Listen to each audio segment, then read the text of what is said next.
안녕하십니까. 돈 되는 방송, 소통하는 방송, 숫자로 보여주는 방송 EJ 이재필입니다. 네, 안녕하세요. EJ 이강무입니다. 자, 지금 뭐 네. 오늘 같은 경우는 뭐 장도 좀 괜찮고 그랬는데 네. 뭔가 조금 좀 부족한 것 같아요. 오늘도 좀 시장에 대한 전체적인 수급이 좀 아쉽지 않았나라는 생각이 좀 듭니다. 오늘도 장중 내내 이 달러 인덱스가 계속 100지수를 좀 유지를 하고 있다 보니까 좀 내려가는 듯 보였지만 결국에는 좀 100지수를 꾸준히 유지를 했습니다.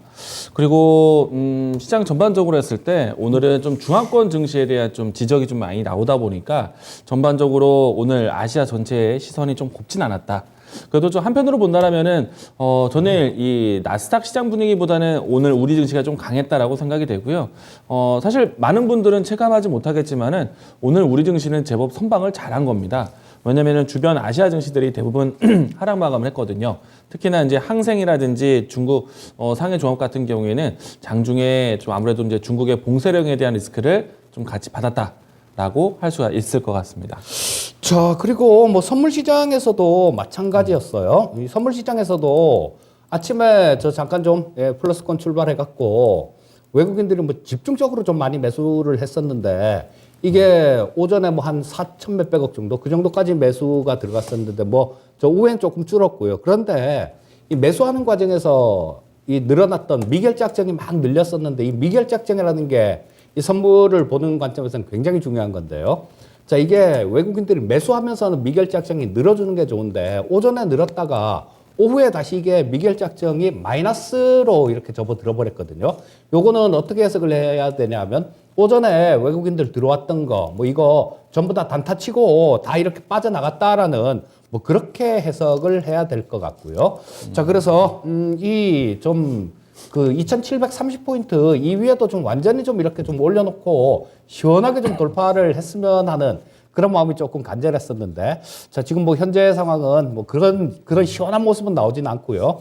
또 좀, 뭐랄까, 뭔가 그 물가에 애를 내놓은 것처럼 약간은 좀 안심이 안 되는 그런 모습들이 나오고 있습니다. 뭐 일단 조금 잘 지켜주길 바라면서 한번 바라보겠습니다. 네, 오늘 뭐 외국인들도 단타 쳤다라고 느껴지시나요? 선물 쪽에서 단타.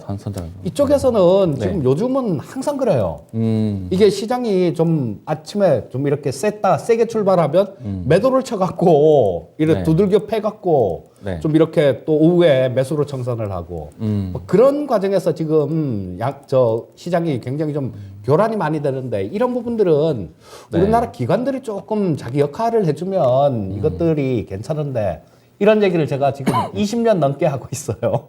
발생한 지가 20년 네. 좀 넘었는데 처음에 저 시작할 때부터 이런 얘기를 좀 했는데 아직까지도 그런 얘기를 하고 있으니까 네. 이건 뭐 만성이라고 봐야죠. 뭐 사실 한국 선물 시장이 좀 아주 건강하지는 않다라는 생각이 드는데 만약에 선물 시장에 대한 교란이 있으면 주식 시장에서 대응은 좀 어떻게 해야 된다라고 생각을 하세요? 선물 시장에 따라서 주식 시장이 네. 움직이니까 웹도독이라 그러죠. 네. 꼬리가 몸통을 흔드는 거. 네. 근데 거래대금 같은 걸 보면 네. 뭐 웹도독도 아니에요. 선물 시장이 훨씬 더 커요. 그렇죠. 그러니까 이 뭐 현물 시장 같은 경우는 선물 시장에 그냥 따라다니는 네. 그런 모습이다라고 보시면 될 겁니다. 코스피나 코스닥에서 시장 분위기가 어떤 축으로 좀 움직이는가 좀 보고 싶긴 했는데 요즘에 좀 그래도 대형주들의 움직임들이 좀 조금씩은 있습니다. 예, 최근 한 달여 동안의 대형주 움직임이 좀 답답했는데 그렇죠. 요즘에는 좀 그래도 대형주들 움직임이 좀 있다라는 것. 오늘은 좀 IT 대형주들이 좀 강했잖아요. 삼성전자가 좀 플러스권 나왔는데 이 삼성전자도 바닥에서 바로 V자로 막 이렇게 확 들어올리긴 조금 힘들 것 같고 조금 뭐 네. 시간이 조금 필요할 것 같은 그런 모습입니다. 일단. 미증시에 대해서도 지금 전반적인 대외 변수가 바뀌지 않은 상태에서 기업의 실적으로 좀 관심이 이동이 좀 되고 있는데 그렇죠. 우리나라 대형 IT 주목들이 그래도 실적 방어가 되지 않았을까라는 좀 생각을 하고 있거든요. 뭐 그런 부분들은 네. 있죠. 그리고 네. 지금 저런 쪽들 반도체 쪽이 네. 없어서 난린 것 같아요. 그 슈퍼을 있잖아요. 네. 네덜란드 회사. ASML. ASML. 네. 거기 대표님이 좀 네. 인터뷰를 한 내용이 있던데 네. 뭐 어느 회사라고 얘기는 하진 않고요. 네. 반도체를 구해야 되는데 이 반도체를 못 구해서 세탁기를 뜯어갖고 반도체를 거기서 뺏어 쓰고 있다. 뭐 그런 얘기까지 하더라고요. 그래도 한편으로는 반도체 시장 여전히 좀 살아있다라고 이야기를 또 해주셨기 때문에 아마도 ASML을 통해서 얻어질 수 있는 반도체 기술, 아무래도 미세 공정화 나노 반도체에 대한 시장은 계속 좀 긍정적으로 보셔야 되지 않을까 근데 생각합니다. 이런 부분들이 지금 네. 반도체가 좀 좋은 것들, 미세 공정에 들어가는 것들 이런 게 네. 아니라 네. 중국에서 만드는 것들 막 이런 것들이 없어서 그런 거니까 그런 부분들은 조금 있죠. 그렇죠. 아무래도 이제 중국의 셧다운 문제가 좀 있긴 한데 사실 우리나라 삼성전자, SK하이닉스는 좀 이 어떻게 보면은 좀 10나노 이하만 만들고 있기 때문에 그렇죠. 예, 20나노 이상의 반도체는 안 만들고 있죠. 예. 그리고 삼성전자가 조금 아쉬운 건 그거예요. 뭐 하긴 뭐 아쉬울 것도 없지만 자기 일 자기가 하는 거지만 네. 이 TSMC 같은 경우는 TSMC가 네. 그 파운드리 쪽 1등이잖아요. 네. 1등인데 이 TSMC 같은 경우는 하는 얘기가 그런 얘기를 합니다. 고객과 경쟁하지 않겠다. 뭐 그런 얘기를 해요. 네. 근데 삼성전자는 고객하고 경쟁을 하잖아요. 애플 쪽도 휴대폰으로 경쟁을 하고 네. 그러니까 같은 조건이다라면 삼성전자에다가 물량을 안 주고 파운드리 물량을 안 주고 애플 TSMC 쪽에다 주겠죠. 경쟁사인데 뭐 그 내가 돈을 벌게 해주면 그 돈으로 연구 개발을 해서 나를 친다. 네. 뭐 그런 개념으로도 생각할 수 있으니까 그런 부분들은 그쵸. 약간 좀 불리한 그런 부분들이 있어요. 뭐 항상 뭐 삼성은 사실 한 가지 사업이 아니라 좀 다양한 측면으로 봐야 되기 때문에 근데 또 요번에 아이폰 14가 나오거든요. 그러면 이제 여기에 삼성 제품이 또 제법 들어갑니다. 부품이. 그렇죠. 네, 삼성 디스플레이 패널도 어느 일부 모델에선 독점 공급하거든요. 반도체 쪽. 뭐 반도체는 좀 차이가 있을 수밖에 없죠. 반도체 쪽 얘기. 아무래도 애플 같은 경우에는 M1, M2 뭐 특화된 걸로 이제 본인 자체 개발하고 있으니까. 그리고 저 구글 쪽에서는 네. 이 반도체를 설계를요. 네. AI가 했어요. AI가 반도체 설계를 했는데 네. 이게 사람이 인간이 설계한 방식하고는 완전히 틀린 방식이래요. 그 사람은 이 조그만 칩 위에다가 네. 그 소자를 얼마나 많이 얻는지 그게 반도체 기술인데 네. 요런 거를 그 소자를 얻는 것들 이런 거 배열을 네. 네. 뭐 좀 완전히 개념 자체가 좀 틀리게 이렇게 했는데 효율은 그게 훨씬 좋더래요. 그래서 이제는 반도체 설계도 잘못하면 뭐 아. 일부 품목이긴 하지만요. 네. 그쪽으로 뭐 이렇게 될 수도 있겠다는 생각이 듭니다. 그럴 수도 있을 것 같기도 합니다. 네. 자, 포커스 EJ로 넘어가 볼까요? 네. 시작해 주시죠. 네, 오늘 제가 또 이제 포커스 EJ를 준비한 내용도 사실 IT 또 신기술에 관련된 내용이 될 것 같습니다. 오늘 제가 준비한 포커스 EJ는요, 배터리 데이입니다. 여러분 배터리 데이 이름 꺼내면은 당연 전기차 연상이 되시지 않을까 생각이 되는데 주요 전기차를 위한 기업들이 모여서 배터리 기술에 대한 어떻게 보면 좀 소개에 대한 부분들이 일정이 될 것 같고요. 우선 이 배터리 데이는 사실 크게 보면은 테슬라 모터스가 진행하는 배터리 데이가 있고요. 또 국내에서 이제 여러 협력체들이 모여서 하는 국내 배터리 데이가 있습니다. 자, 우선은 이제 이번 이 봄 때 진행되는 배터리 데이 같은 경우에는요, 한국에서 열리는 것인데, 현대차, 삼성, SK, LG, 포스코, 이와 같이 좀 2차 전지 소재와 또 전기차 생산에 주력하는 기업들이 모두 다 총출동했다라고 할 수가 있겠습니다. 아마도 이제 앞으로 이 전기차에 대한 미래 기술에 대해서 논할 것으로 보고 있고요. 그렇기 때문에 뭐 배터리 신기술에 대한 관심이 높은데, 아마도 이제 이번에 좀 기대를 해본다라면은, 전기차 급속 충전에 대한 이야기들부터 해서 배터리 효율을 높이는 기술에 대한 경쟁, 이야기들이 나올 것 같고요. 아마도 이제 이번 경쟁에서 이 배터리 효율을 높이는 데 있어서 가장 중요한 소재 중에 하나가 사실 양극재입니다. 음극재보다는 양극재 변화로 인해서 바뀌어가는 것이 좀 더 영향이 크거든요. 이 때문에 이 양극재에 대한 이야기들이 많이 나올 것으로 보고 있는데, 저는 이번에 포스코가 준비한 내용이 상당히 관심이 있습니다. 코발트 풀이라고 해서요, 우리가 지금 현재 코발트에 대한 양을 낮추면서 니켈의 함량을 높이는 하이 니켈 기술을 추종하고 있는데, 코발트 풀이라는 거는 하이 니켈에 대한 정점이 되지 않을까. 코발트를 아예 포함시키지 않는 그런 이제 이 배터리에 대한 기술을 선보일 것으로, 소개할 것으로 예상을 하고 있고요. 그리고 여기서 그치지 않고 뭐 전고체 배터리에 대한 기술 로드맵을 소개할 것으로 알려져 왔기 때문에 이번에 저는 포스코에 대한 발표를 상당히 좀 중요하게 볼 거라고 생각을 합니다.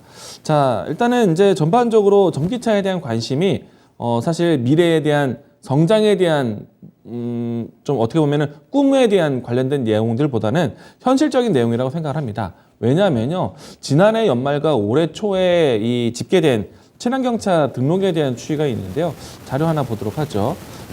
처음으로 이 친환경차 내에서 전기차의 비중이 상당히 높아졌습니다. 다음 자료 보시게 되면은 하이브리드, 뭐 수소차, 뭐 그밖에 친환경차에 대한 수량을 좀 비교해 보신다면은 이제는 이 전기차에 대한 시장 출하량이 상당히 커진 모습 보여주고 있습니다. 뭐 기존에 있었던 이 하이브리드와 큰 격차는 아니다라고 보여지고요. 사실 하이브리드 같은 경우에는 지난해 연말 때 좀 급격하게 늘어난 것은 기존에 있었던 하이브리드 같은 경우에 우리가 친환경차로 분리가 됐었거든요. 그러니까 이제 구분이 되었었는데 이제는 친환경차에 대한 이 굴레에서 벗어나게 됩니다. 그게 아마 올해 내년이 마지막으로 알고 있거든요. 조만간부터 이제 시간이 지나가게 되면은 전기차나 수소차만 친환경차가 되고요. 하이브리드 차 같은 경우에는 친환경차에 대한 수혜를 받지 못하게 될 겁니다. 그렇다 보니까 지난해 연말에 좀 특이 동향으로 좀 올라온 경향은 있지만은 기존에 있었던 이 출하량을 비교해 본다면은 전기차의 지금 출하량은 상당히 높다. 그리고 이 완성차 기업의 입장에서는 이 기존에 있었던 내연 차량 뭐 판매보다는 전기차에 대한 판매를 높이는 것이 기업 실적에 상당히 도움이 되는데 사실 이 전기차에 대한 전환, 이 자연스럽게 교차되는 시간이 상당히 좀 타이밍이 중요할 것 같은데 현대차, 기아차 같은 경우에는 상당히 그 추이가 완만하게 진행되고 있다. 긍정적으로 좀 보시면 좋을 것 같습니다. 일단 친환경차에 대한 등록 비율이 역대 최고다라는 것을 다시 한번 좀 포인트로 좀 잡아봤고요. 다음 자료도 보도록 하겠습니다. 이번에 이제 배터리에 대해서 가장 중요한 거는 에너지 효율에 대한 내용이고요. 그리고 에너지 충전에 대한 방식, 인프라에 대한 방식이 될 것 같습니다. 그러면 에너지 충전에서 가장 또 중요한 요소 중에 하나가 양극재에 있는데 우리가 지금 우리 국내에서는 사실은 LFP에 대한 배터리에 대한 탑재보다는 3원계 배터리에 대한 탑재가 많이 이루어지고 있습니다. 그래서 NCM, NCA, NCNM 이와 같이 좀 이야기들을 좀 많이 하고 있는데 일단은 최근에 와서 양극재에 대한 판가도 높아지고 있는 추세이기 때문에 양극재 안에서의 이 소재에 대한 변화를 주면서 효율을 높이는 그런 기술에 대한 소개가 이번에 주를 이룰 것으로 보고 있습니다. 한간에서는 지금 SK온에 대한 발표를 굉장히 좀 주목하고 있다라고도 하는데 저는 앞에서 이야기 드린 것처럼 포스코에 대한 발표를 상당히 관심 있게 보고 있습니다. 자, 일단 다음 자료도 하나 보도록 하죠. 이 우리나라 같은 경우에는 양극재 기술이 상당히 기술력이 높습니다. 뭐 아시겠지만 전 세계의 3원계 배터리의 시장 점유율은 우리나라가 월등히 높습니다. CATL 같은 경우에는 3원계 배터리보다는 LFP에 대한 배터리이다 보니까 특히나 또 LFP에 대한 배터리가 테슬라 모터스에 탑재되다 보니까 CATL에 대한 비중이 높아 보이지만은 실질적인 3원계 배터리에 대한 비중만 본다라면은 우리나라 기업이 절대적으로 높죠. 자, 그래서 이제 우리나라 양극재에 대한 기술이 상당히 중요한데 지금 이제 이 양극재에 대한 수출량이 상당히 큽니다. 그리고 가격 또한 얼마 전에 이 양극재 가격 판가 인상했다는 소식 들려왔기 때문에 양극재 기업들이 이번에 배터리 데이에 대해서 기술 발표와 그리고 또 앞으로에 대한 기대감이 크게 반영이 될 수도 있다는 것 참고하시면 좋을 것 같고요. 뭐 대표적인 기업이 에코프로 BM이다라고 이야기 드리겠습니다.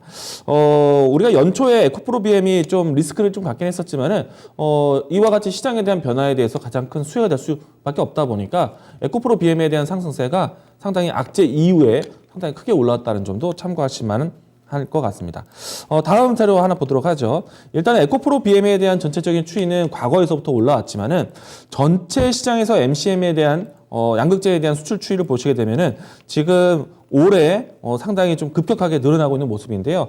올해 1월과 2월과 3월간의 비율입니다. 보시게 되면은 이 MCM 그리고 오른쪽에 NCA 모두 다 급성장하고 있는 모습이기 때문에 만약에 소재에 대한 픽을 한다면은 양극재를 좀 더 먼저 보자라고 이야기를 드려보도록 하겠습니다. 자, 오늘 제가 준비한 내용은 여기까지인데요. 일단 배터리 데이를 통해서 이 양극재에 대한 신기술 내용이 주목이 된다는 거 이야기 드리겠고요. 또 한 가지 좀 부연 설명한다면은 전기차 배터리에 대한 이야기들에 대해서 분분한 논쟁들이 있습니다. 앞으로 이제 이 배터리에 대한 이 소재 개발뿐만 아니라 앞으로 충전에 대한 효율을 얼마만큼 높일 것인가. 그래서 무선 충전이 좋을 것이냐, 아니면은 배터리를 조금 더 이 원활하게 혹은 이제 이 손쉽게, 그러니까 정확히 말하면은 가격적인 리스크를 갖지 않으면서 교체하는 시장으로 가는 것이 중요한가에 대해서도 기술 얘기가 나올 수도 있을 것 같습니다. 이 때문에 폐배터리 관련된 종목들도 움직임이 좀 나왔고요. 뭐 한편으로는 무선 충전 가능성에 대한 이야기들까지 나오고 있기 때문에 이번엔 배터리 데이를 통해서 여러 가지 기술 발표를 좀 관심 있게 보자라고 이야기 드려보도록 하겠습니다. 저 폐배터리 관련해 갖고는 네. 오늘 뉴스 장중에 그런 뉴스가 하나 있었는데 네. 뭐 폐배터리 저 활성화하는 법을 추진한다라는 그런 뉴스가 하나 있었는데요. 또 네. 이게 장 마감 후에 또 뉴스를 찾아보면 네. 우리 그런 거 검토한 적 없다라는 그런 뉴스도 나와요. 일단 지난해부터 해서 현대차가 주축을 해서 폐배터리 사업을 진행하겠다라고 좀 선언을 했거든요. 사실 이제 비슷한 시기에 현대차가 중고차 인증제를 시작한다와 동시에 전기차 인프라에 대한 이 폐배터리 사업 진출에 대해서 살짝 시장에서 좀 언급을 하기도 했습니다. 근데 사실 이제 이 우리나라에서 전기차를 양산할 수 있는 회사가 현대차, 기아차이다 보니까 이 기업들이 폐배터리 사업까지 좀 갖는 거는 전체적으로 뭐랄까 좀 시장 독점이기 때문에 아마도 어느 정도의 좀 경계는 좀 있는 것 같아요. 그래서 아마도 법안 발의에 대한 부분들이 조금은 좀 시장 과정을 좀 겪겠지만은 이건 당연한 수순이다라고 생각이 되고요. 그리고 현대차가 직접 나서야지 이 전기차 충전이든 전기차 폐배터리에 대한 교체 시장이든 모두 다 커지지 않을까라고 생각을 합니다. 그리고 지금 네. 저런 부분들이 안 될 수가 없는 게 이 일론 머스크도 그런 얘기를 했거든요. 야, 우리 이제 이렇게 되면 이 소재값 이렇게 올라갔고 우리 뭐 전기차 못 만들 것 같다. 우리도 뭐 광산에 투자를 해야 되나? 뭐 그런 얘기를 또 일론 머스크도 네. 했거든요. 그러니까 이런 부분들이 저 어쩔 수 없이 폐배터리를 활용할 수밖에 없을 거예요. 거기서 뭐 분해를 해갖고 거기서 소재를 다시 빼내갖고 재활용을 한다든가, 뭐 내지는 뭐 그런 것들을 저 ESS로 돌린다든가. 맞아요. 딱 그겁니다. 예, 뭐 그런 거 아니면 지금 이 ESS도 막 꽤 많이 만들어야 될 텐데, 그리고 지금 전기차를 뭐 몇십만 대씩 이렇게 만드니까 한 분기에 견디는 거지. 이게 몇백만 대, 몇천만 대 이렇게 만들어버리면 지금 땅에서 파내는 그 소재 갖고는 어림도 없는 그런 상황이 되는 거죠. 실질적으로 테슬라 모터스가 전체적으로 전기차 양산이 제일 많이 해왔는데 한 해 동안에 테슬라 모터스가 양산할 수 있는 전기차 출고량이 100만 대 조금 넘습니다. 그러면은 뭐 대략 맥스 해봤자 130만 대 정도 수준인데 여러분들 130만 대 수준이라는 거는요 현대차나 기아차가 한 모델에 뭐 그 해에 뭔가 스테디셀러 같이 좀 잘 팔리는 차량이 나오게 되면은 한 해 동안에 팔리는 양이 100만 대입니다. 그러니까요. 이게 그렇게 지금, 보면은 테슬라 모터스의 130만 대는 전 세계로 풀어지는 차량인데 굉장히 작은 거죠. 그리고 이게 지금 뭐 러시아 쪽에 아무리 뭐 그렇게 전쟁을 하고 있어서 이게 수급이 곤란하다라고 하더라도 이게 저 생산량이 엄청나게 늘어버리면 어쩔 수 없이 폐배터리 쪽은 활용을 해야 될 거예요. 그러니까 저는 전기차 쪽보다도 폐배터리 관련되는 그런 쪽이 오히려 관심이 더 가더라고요. 저 사실은 오늘 이 배터리 데이에 대한 이야기를 주제를 가지고 왔지만 뒷부분의 추천주에서는 폐배터리에 대한 이야기를 하려고 그럼 그때 들으면 되겠다. 자료도 좀 가지고 왔습니다. 이따가 또 부연 설명을 좀 드려보도록 하겠습니다. 예, 저는 조금 좀 큰 이야기를 좀 오늘 해 보도록 하겠습니다. 자, 뉴 월드 오더 신세계 질서라는 뭐 그런 제목으로 EJ를 좀 진행해 보고 싶은데요. 자, 이거 뭐 음모론 이런 것들 좋아하시는 분들 같은 경우는 많이 들어보신 얘기일 거예요. 뉴 월드 오더. 뭐 여기에 제가 1달러짜리 지폐를 하나 카피를 해놨는데요.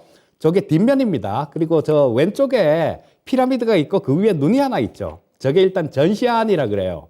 뭐 이 사람들은 뭐 일루미나티나 프리메이슨 뭐 이런 사람들을 지칭을 하는 건데요.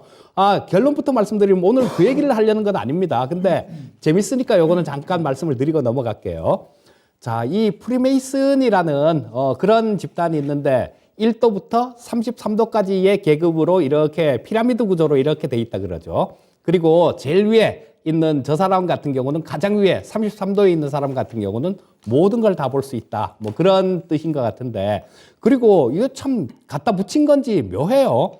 제가 옛날에 한때 이 음모론 쪽에 한번 심취해 있었던 적이 있어요. 그래서 그때 조금 좀 했던 거를 뭐 보고 배우고 그랬던 거를 기억을 더듬어서 저걸 만들었는데, 저 1달러짜리 지폐 뒷면에 보면 그 저 위에 전시안 있잖아요. 거기에 영어가 이렇게 써 있습니다. 하나, 둘, 셋, 넷, 5개. 영어가 이렇게 써 있는데, 저기 보면 제가 동그라미 쳐놓은데요. 각 시작하는 글자들, 이쪽에 보면 M, A, S, O, N 이렇게 저 앞자리만 딱 따보면 메이슨이에요. 그래서 저 1달러짜리 지폐를 만드는데도 프리메이슨이 많이 관여를 했다라는 뭐 그런 얘기들도 하고 그럽니다. 근데 뭐 이 음모론 얘기만 하더라도 아마 끝도 없을 거예요. 굉장히 뭐 어떤 좀 더 깊이 이렇게 들어가 보면 뭐 외계인도 막 나오고 막 황당무계한 얘기도 막 나옵니다. 그런데 어쨌거나 이 세상에는 좀 굉장히 강한 그런 힘을 가진 사람들이 분명히 존재하긴 하는 것 같아요. 자, 한 가지 뭐 그렇게 간단하게만 생각해 봐도 그럴 겁니다. 한 몇십억 정도 있는 사람들은 어떻게 삽니까? 나 잘난 맛에 살죠. 근데 몇백억 정도 있는 사람들 같은 경우는 권력하고 친해지려고 굉장히 노력을 하죠. 뭐 그래서 뭐 검사하고도 인사를 하고 뭐 국회의원들하고도 인사를 하고 친하게 지내려고 굉장히 많이 그렇게 노력을 합니다. 근데 몇천억 있는 사람들은요. 몇천억 있는 사람들은 자기 스스로가 권력이 되려고 해요. 그 정주영 회장님 옛날에 뭐 상납하고 그래갖고 진짜 열받아서 내가 대통령 후보 나왔다. 뭐 그런 말씀도 하셨는데요. 그런데 뭐 몇 조, 그리고 뭐 그 이상으로 저 돈을 가진 사람들이 있다라면 그 사람들은 스스로 신이 되고 싶어 할 겁니다. 그래서 인간의 욕망이라는 게 끝도 없으니까 아마 굉장히 큰 힘을 가진 그런 사람들도 있으리라는 생각이에요. 자, 근데 뭐 오늘 요거는 저 프리메이슨 얘기는 뭐 여기까지 하고요. 다음에 기회 되면 제가 좀 자세하게 들려드리겠습니다. 자, 이거 근데 신세계 질서가 새로 재편이 되긴 될 것 같아요. 자, 저들이 얘기하는 음모론에서 얘기하는 그런 게 아니라 이 우크라이나 전쟁으로 인해서 국제 보안 질서가 재편이 될 것 같습니다. 2월 24일 날 독일 외교장관이 아침에 자고 일어나서 그런 얘기를 했습니다. 우리는 지금 다른 세계에서 깨어났다 이런 얘기를 했고요. 2월 27일 날 슐츠 독일 총리가 유럽인들은 이제 시대의 전환을 목도하고 있다 이런 얘기를 했어요. 그리고 저 독일 언론들은 이것은 성년 시대의 출현이다. 새로운 시대의 출현이다. 이렇게 얘기를 하면서 독일은 어떻게 변했냐면요. 그동안 독일은 1차 세계대전, 2차 세계대전 주범이 독일이었잖아요. 그래서 어디 전쟁하고 있는 나라, 이런 나라에다가 절대로 무기도 지원을 안 하고요. 딱 국방비도 마찬가지로 거의 제한적으로 썼습니다. 그런데 지금 우크라이나 쪽에다가 무기를 지원을 하죠. 무기를 지원을 하고 뭐 그렇게 하고 있는데요. 또 뭐 자기들 국방비도 마찬가지 GDP의 2%를 국방비로 쓴다라고 얘기를 합니다. 자, 지금 아마 이 우크라이나 전쟁을 계기로 그렇게 나눠질 것 같아요. 이거는 제가 하는 얘기가 아니라 뭐 어디 좀 한다 하는 분들, 국제 정치학에 조금 뭐 한다 하시는 분들도 그런 얘기들을 합니다. 양극화가 다시 이렇게 생길 것이다 이런 얘기를 해요. 자, 예전에는 구소련을 중심으로 한 그 공산진영이 있었죠. 그리고 미국을 중심으로 한 자유진영이 있었습니다. 이렇게 두 개가 나눠져 있던 게 구소련이 몰락하면서 그냥 하나로 이렇게 통합이 됐죠. 그래서 어떤 공급망이든 뭐 이런 거든 전부 다 마찬가지로 다 같이 이렇게 좀 했었는데요. 지금 이제는 전쟁 이후에는 완전히 바뀔 거다라고 얘기를 해요. 좀 뭐 안 바뀌려면 푸틴이 제거가 돼야 되겠죠. 만약에 푸틴이 그대로 있는데 서방하고 화해가 되겠습니까? 이거는 안 될 일이에요. 그리고 러시아는 거기에 상응하는, 그렇게 되고 난 다음에 거기에 상응하는 어떤 걸 내놔야 될 겁니다. 그렇게 되면 서방하고 뭐 정상적인 관계로 돌아갈 수 있을지 모르겠는데요. 그렇지 않으면 거의 힘들다고 봐야 됩니다. 그리고 이 미국의 최종 타겟은 중국이잖아요. 중국입니다. 그래서 이 중국이 또 이거 미국 형님들 러시아 다루는 거 보니까 제가 정말 부족했습니다. 정말 잘못했습니다. 이러고 납작 엎드리면 모르겠는데 그것도 안 할 거란 말이에요. 그러니까 러시아, 중국 뭐 이런 쪽을 주축으로 한 북한도 그쪽에 들어가겠죠. 이런 쪽을 주축으로 한 진영, 그리고 미국이나 뭐 일본, 우리나라 뭐 이렇게 한 진영, 뭐 이렇게 좀 재편될 가능성이 높은데 인도가 참 애매합니다. 미국은 인도를 이렇게 끌어들여서 지금 세계의 공장이 저 중국이잖아요. 이 역할을 인도가 해줬으면 하는데 인도가 그렇게 호락호락하지가 않아요. 이번에도 마찬가지 그랬었죠.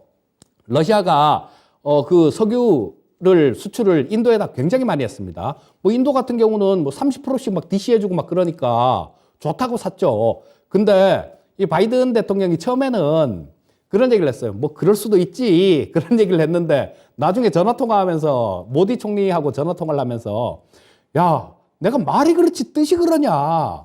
어디 그렇게 막 수입을 하면 어떡하냐. 뭐 이렇게 좀 얘기를 했다 그래요. 자, 그래서 이 인도가 조금 변수인데 어쨌거나 뭐 인도가 어디로 붙든 간에 근데 이 저쪽으로 붙기도 조금 되게 애매한 게 중국하고 영토 분쟁으로 굉장히 사이가 안 좋습니다. 인도가.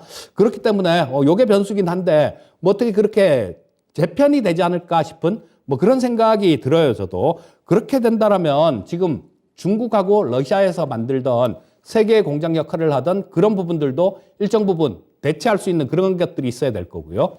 러시아 쪽에서 뭐 주로 제공을 하던 뭐 로켓이라든가 이런 거 위성 쏠 때 러시아제 로켓으로 다 이렇게 했죠. 그런 것들도 대신할 그럴 국가가 필요하다라는 겁니다. 그래서 전쟁 이후에는 아주 뭐 특별한 그런 일이 없는 한은 아마 이렇게 갈라질 것이다라고 그런 얘기들을 해요. 그리고 뭐 이 과정에서 지정학적 리스크는 증가가 되는 모습이겠죠. 자, 그리고 이 세계 질서가 이렇게 재편이 되면 위기와 기회가 같이 공존하는 그런 시대가 될 겁니다. 즉, 우리는 현명하게 잘 적응을 해야 된다라는 얘기죠. 그래서 거기에 관련되는 뭐 그런 종목들을 제가 짧은 소견이지만요. 뭐 제가 이 국제 정치에 대해서 뭘 알겠습니까? 저 뭐 알면 주식이나 알지. 그런데도 주식하고 관련될 수 있으니까 머리를 짜내 갖고 좀 말씀을 드린 겁니다. 자, 일단 뭐 관련 종목은 저 위성하고 우주 관련되는 종목들이 그쪽에서 관심이 가장 좀 크게 관련되지 않을까 싶은 생각이 들고요. 또 러시아 쪽에서 만들던 그 뭐 소재 업종들 이런 것들도 좀 해당이 될 거고, 자, 중국 쪽에서 만들던 뭐 그런 부분들도 좀 해당이 될 겁니다. 첫 번째 꼽아본 종목은 AP 위성이에요. 자, AP 위성인데 요거는 위성통신 단말기하고 위성 시스템 사업을 하는 그런 기업입니다. 자, 근데 뭐 조그만 종목이기 때문에 되게 잘 움직여요. 되게 잘 움직이고 또 6월 15일 날 누리호 발사도 있으니까 지금 이제 뭐 지난번에도 조금 한번 말씀을 드렸습니다만 슬슬 관심을 가져봐도 될 만한 시기이기 때문에 뭐 일단 AP위성이라는 종목을 좀 말씀을 드리고 싶고요. 자, 요것도 지금 뭐 옆으로 좀 한번 올랐다가 조정받고 옆으로 이렇게 횡보하는 국면인데 뭐 잘 한번 타이밍을 잘 노려보시면 괜찮은 국면이 나올 수도 있겠다라는 생각이 듭니다. 자, 그리고 두 번째 종목은 비츠로테크입니다. 이 비츠로테크는 군용 리튬 염화 티오닐 전지를 생산하는 유일한 업체예요. 자, 이 리튬 염화 티오닐 전지라는 게 뭐냐 하면 굉장히 오래 쓰는 겁니다. 우리 뭐 우주 같은데 위성을 이렇게 보냈는데요. 거기서 뭐 리튬 이온 전지, 2차 전지 뭐 이런 거 거기 실어 갖고 보내면 못 쓰죠. 그리고 아무리 오래 쓰는 건전지라고 하더라도 그냥 일반용 같은 경우는 할 수가 없습니다. 할 수가 없으니까 이런 부분들은 특수한 그런 전지가 필요해요.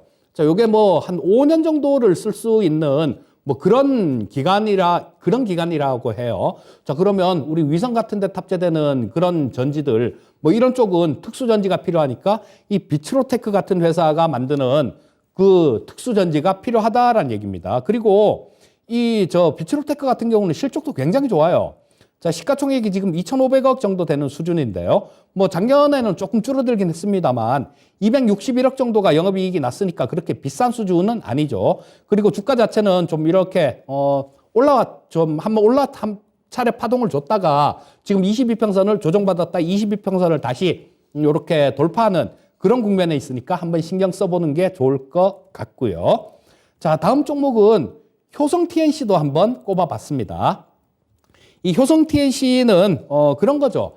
아라미드 섬유 그리고 탄소 섬유 같은데 특화된 뭐 그런 기업입니다. 뭐 물론 뭐 다른 쪽들도 굉장히 많죠. 굉장히 많은데 요게 아마 미래 먹거리로 요걸 이 효성 첨단 소재에서는 딱 낙점을 했습니다. 자, 아라미드 섬유라는 거는 우리 뭐 방탄 헬멧 같은 거, 방탄복 같은 거 그런 걸 만드는 굉장히 단단한 섬유를 얘기하는 거예요. 자, 그리고 탄소 섬유 같은 경우는 뭐 저런 쪽 수소 탱크, 수소 저장 탱크 이런 것도 만들고 또 풍력이나 뭐 이런 풍력 블레이드 같은데 그런 데도 탄소 섬유가 들어가니까요. 자, 이런 부분들 때문에 지금 올해 내년 계속 증설을 할 예정입니다. 증설을 또 지금도 하고 있고 그래서 요거는 효성 첨단 소재 같은 경우는 제가 전에 추천 종목으로도 한번 말씀드린 적이 있는데요. 자, 이런 거 효성 첨단 소재 같은 경우도 지금 차분하게 조금 사모으신다라면 어느 정도 시간이 지나면 굉장히 좋은 그런 모습을 보이지 않을까 싶은 생각이 듭니다. 일단 초반에 이제 달러를 보여주면서 방송을 해주셔가지고 혹시 5월 9일 맞춤 방송인가라는 생각을 해봤습니다. 5월 9일이면 네. 그건데 러시아 전승기념일. 아, 그렇습니까? 러시아가 5월 9일까지 전쟁을 끝내겠다라고 네. 그러면서 지금 총공격을 하고 있는 중이거든요. 아, 그렇습니까? 근데 네. 그 와그너 그룹이라고 네. 그 푸틴 유명하죠? 측근 네. 측근이 운영하는 그 용병 회사인데요. 여기서 8,000명이 파견됐는데 벌써 3,000명이 죽었대요. 아, 그렇습니까? 예. 사실 저는 5월 9일 과연 법사님이 출연하시나 궁금해서. 법사님? 취임식 때문에요. 네. 또 이제 그 저희가 얘기구나. 이제 샤머니즘 방송을 준비하나 싶었습니다.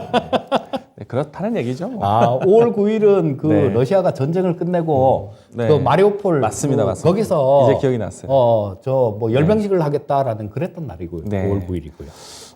일단 이전에도 그런 얘기 했던 것 같아요. 뭐 5월 9일 그 기념일을 앞두고 전쟁을 마무리하겠다는 뜻까지 비쳤었기 때문에 이번에 우크라이나 러시아 이야기로 해서 제가 조심스럽게 이야기를 하다 보니까 말문이 좀 막혔습니다. 네. 저걸로 지금 네. 아마 네. 화해하기가 안 된다라고 봐야 되겠죠. 오늘도 뭐 또 이제 뭐 인도주의적인 차원에서 길을 열어두겠다라고 하지만은 계속해서 좀 이야기들이 좀 격하게 올라가는 것 같습니다. 지금 워싱턴에서 네. 그런 일이 있었어요. 지금 재무장관 그다음에 중앙은행장 뭐 회의를 하는데 러시아에 저 워싱턴에서 지금 현재 하고 있는 중입니다. 러시아 쪽에서 딱 나오니까 미국, 네덜란드, 독일 뭐 이런 쪽, 프랑스, 영국 이런 쪽이 다 그냥 퇴장을 해버렸대요. 니들하고 상대 안 하겠다는 얘기거든요, 이거는. 네. 요즘에는 이제 유럽 주요 국가들이 나토 가입을 하는가 안 하는가 감시도 하고 있는데 일단은 러시아, 우크라이나 이야기들 때문에 사실 주식시장 자체도 좀 악재가 되긴 했지만은 한편으로는 또 일부의 인플레이션 효과가 나오다 보니까 그렇죠. 또 크게 올라간 종목들도 많았습니다. 많았죠. 예. 이 때문에 방산주에 대한 관심도 상당히 깊었고 또 식료품 같은 경우에는 어제 오늘도 또 급등하는 모습이었기 때문에 아마도 좀 우리가 쉽게 지나가는 뉴스가 아닐 것 같고 오늘 또 이재필 전문가님이 좀 포인트를 잡아줬던 거는 이번 사태로 인해서 앞으로 이제 세계 질서에 대한 시장이 또 달라질 것이다. 라는 이야기를 건네주셨기 때문에 그러면은 우리나라도 어느 선을 잘 타는지 얘기가 되지 않을까라고 생각이 됩니다. 자, 그러면 뭐 오늘도 사실 전쟁에 대한 이야기를 시작해 주셨는데 오늘 뭐 생각해 보신 탑픽 종목 섹터가 있으실까요? 탑픽은 네.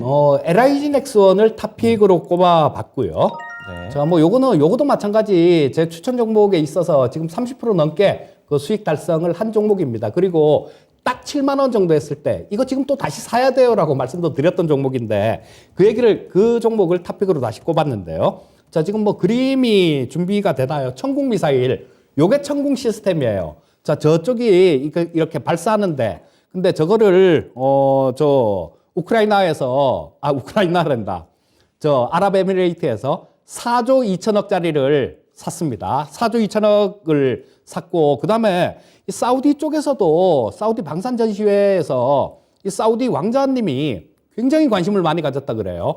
옆에 나라 저 UAE에서 샀으니까 우리도 사고 싶은 거예요. 사우디도. 그래서 지금 얘기가 이렇게 좀 이렇게 진행이 돼 가고 있는 그런 모습입니다. 그리고 이 LIG 넥스원에서 굉장히 좀 좋은 무기들을 많이 만들고 있어요. 얼마 전에 그 젤렌스키 대통령이 우리나라 국회에다가 화상으로 연설을 했었죠. 그때 러시아를 제압할 수 있는 무기가 한국에 있다.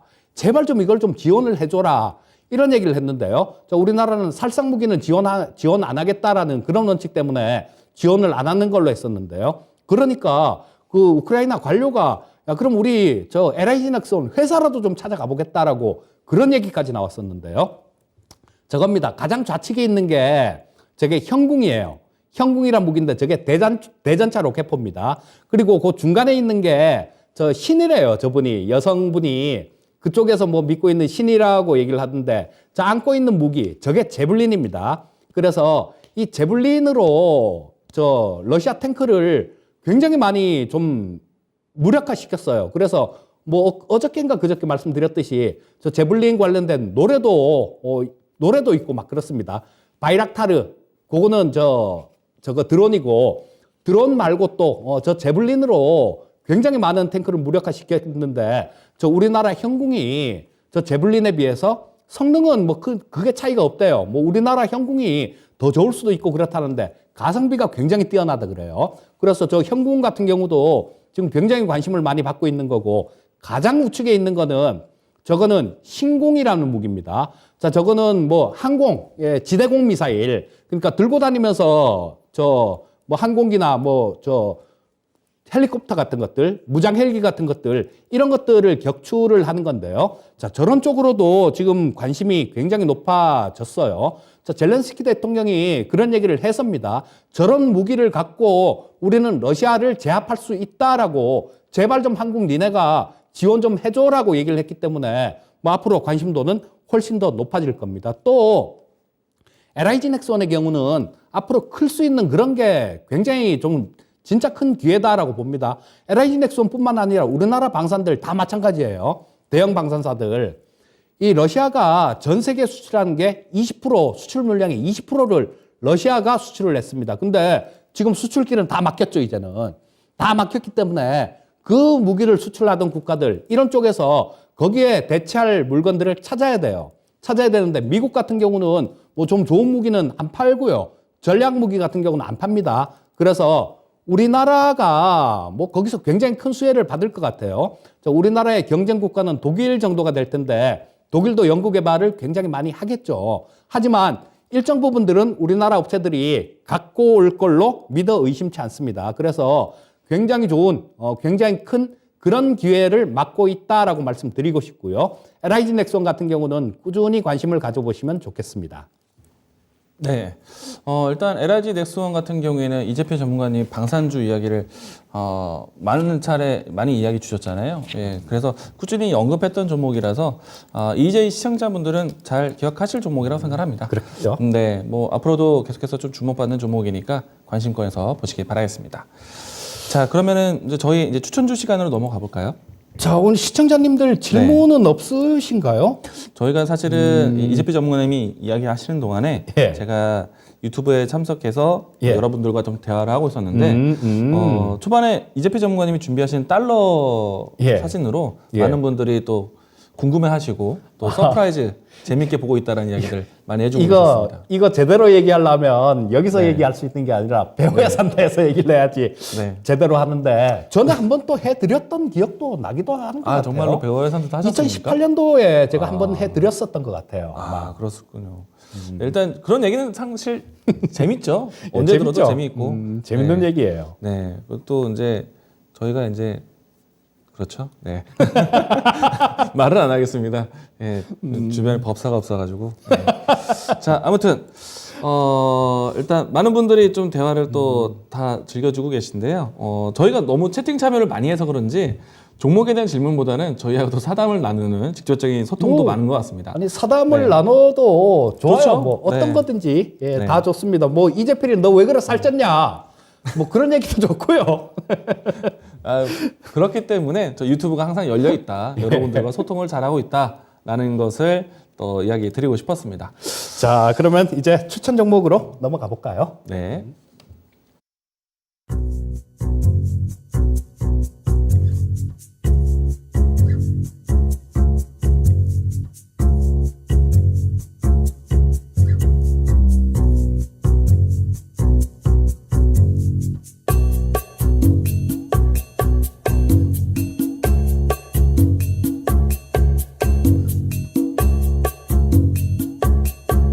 자, 오늘 제가 준비한 종목은 영화테크입니다. 앞에서 이제 폐배터리 이야기를 많이 건네드리기도 했었는데, 사실 다음 주에 있을 배터리 데이 같은 경우에는 양극재에 대한 기술 이야기들이 많을 겁니다. 자, 그런데 이제 저는 오늘 뉴스화 되기도 했었고, 그리고 아마도 이 충전에 대한 관심이 무선 충전의 기술을 더 키울 것인지, 아니면은 기존에 있었던 배터리에 대해서 교체할 수 있는 시장을 좀 더 키울 것인지, 그래서 폐배터리 활용에 대한 부분들이 좀 높아질 것인지에 대해서 관심을 갖춰보자라고 얘기 드렸었고요. 오늘 같은 경우에는 이 폐배터리 산업에 대한 정부에서 새롭게 이제 법제안도 좀 새롭게 좀 거론이 되기도 하다 보니까 관련된 종목들이 이미 움직임이 나오기도 했습니다. 제가 EJ 시간을 통해서 폐배터리 사업 관련해서 영화테크라든지 MPC라든지 파워로지스를 언급하면서 설명도 드리기도 했었는데, 오늘은 실질적으로 정부 정책에 대한 기대감이 뉴스가 나오면서 이들 종목들이 모두 다 강하게 움직임이 나왔습니다. 우선은 이제 자동차 전장 부품을 만드는 회사인 이 영화테크 같은 경우에는요, 전력에 관련된 이 부품을 좀 개발하고 제조를 하던 기업이었습니다. 이 때문에 향후에 폐배터리 사업에서 ESS와 같은 재사용에 대한 기술 개발을 한다? 그러면 영화테크가 간접적인 수혜주로서 주목을 받을 수 있을 것 같고요. 그리고 영화테크는 기본적으로 이 자동차 회사와 이미 고객사를 좀 가지고 있다 보니까 안정적인 매출처를 가지고 있다는 점도 참고하시면 좋을 것 같습니다. 자, 우선은 이제 이 폐배터리를 이야기 드리기 앞서서 이 웨스트라고 해서 우리가 이 전자 폐기물에 대한 여러 가지 이야기들이 나오고 있거든요. 전 세계적으로 이 문제를 크게 거론을 하고 있습니다. 보시게 되면은 전자 폐기물에 대한 처리 경로인데 아무래도 좀 아시아권에 좀 집중되고 있는 모습 확인할 수 있을 것 같고요. 다음 자료 보도록 하겠습니다. 이 전자 장비 이 폐기물 같은 경우에는 대부분 금속의 소재를 가지고 있는데, 여기에서도 우리가 앞으로 이 최근에 원자재 가격 폭등 때문에 금속 처리에 대한 부분들, 금속 재사용에 대한 부분들이 많이 거론이 되고 있습니다. 이 때문에 리사이클링이냐 아니면은 리사이클이냐 아니면은 업사이클이냐, 이와 같은 내용들을 많이 거론하기도 하는데요. 자, 다음 자료 좀 보도록 하겠습니다. 배터리에 대한 사업에 가장 필요성이 되지 않을까 생각이 되는데, 최근에 와서 이 러시아 우크라이나 사태뿐만 아니라 전반적인 인플레이션, 원자재 가격 폭등 때문에 리튬, 니켈, 코발트 가격이 상당히 급등을 했습니다. 이렇다 보니까 완성차 기업뿐만 아니라 소재 기업들에 대한 판가 인상이 따라 올라오기도 되기도 했었고요. 아무래도 원자재 가격 부담이 있다 보니까 기존에 있었던 배터리에서 전자 부품에 대한 부분들을 회수하는 폐배터리 사업이 진행되는 것에 대해서 모두 다 또 반기지 않을까 생각을 하고 있습니다. 다음 자료 보도록 하게 되는데요. 일단 무엇보다도 전 세계적으로 이 전기차에 대한 보급이 높아질 것이고요. 그리고 그에 따라서 배터리 시장이 커질 수밖에 없기 때문에 버려지는 배터리에 대해서도 우리가 되살려보자 라는 측면의 이야기들이 클 수밖에 없을 것 같고요. 그리고 업사이클링에 대한 내용보다는 리사이클에 대한 관심이 높아질 수밖에 없을 것 같습니다. 다음 자료 보도록 하죠. 코발트라든지 리튬이라든지 니켈이라든지 혹은 구리라든지 이 안에서 리사이클링에 대한 기대를 해볼 수 있겠다는 것. 아무래도 전반적인 이 원소재 중에서요, 이 금속에 대한 소재 회수가 가장 클 수밖에 없기 때문에 이 안에서의 리사이클링에 대한 효과 기대해 보신다라면은 아무래도 이 시장을 같이 영위하고 있는 기업들 같은 경우에는 큰 캐시카우가 될 수 있다는 점 참고로 이야기 드리겠습니다. 이들 관련된 종목들 중에서 MPC, 파워로지스, 영화테크, 그밖에 코스모 그룹 종목들도 있는데 저는 오늘 영화테크를 가지고 왔습니다. 주가 차트 보면서 종목에 대한 가격 전략 보도록 하겠는데요. 자, 우선은 오늘 강했던 종목 차트 좀 보겠습니다. MPC가 아주 강한 모습이었습니다. 직전에 있었던 고점 라인 때까지 돌파하면서 장대 양봉이 나왔고요. 그리고 파워로지스도 움직임 보도록 하죠. 보시게 되면 바닥권을 탈출하는 모습이 연출되면서 이제는 추세를 전환하는 이 추세 전환에 대한 차트가 만들어지기도 했습니다. 자, 그에 비해서 이제 영화테크 같은 경우에는 아직까지는 박스권 형태에 대한 주가 흐름 보여주고 있는데 이 종목도 조만간 추세를 전환할 수 있는 위치가 나오지 않을까라고 생각을 하고 있고 이 종목 같은 경우에는 이 현대차가 폐배터리 사업에 대한 이야기들을 꺼냈을 때 가장 탄력적인 움직임이 나왔었던 종목이기도 합니다.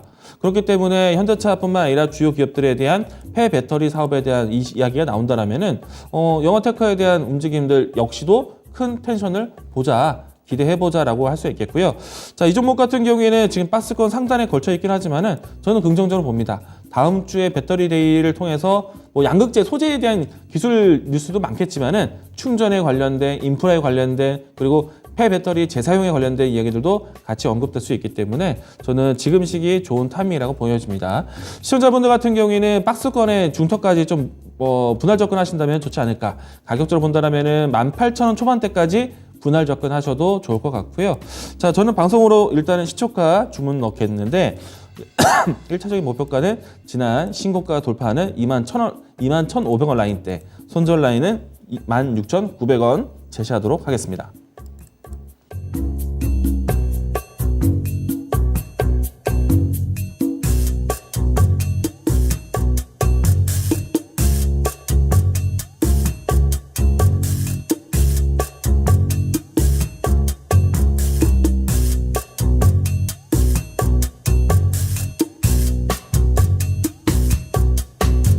자, 오늘 이제 필 받을 종목은 인텔리안 테크입니다.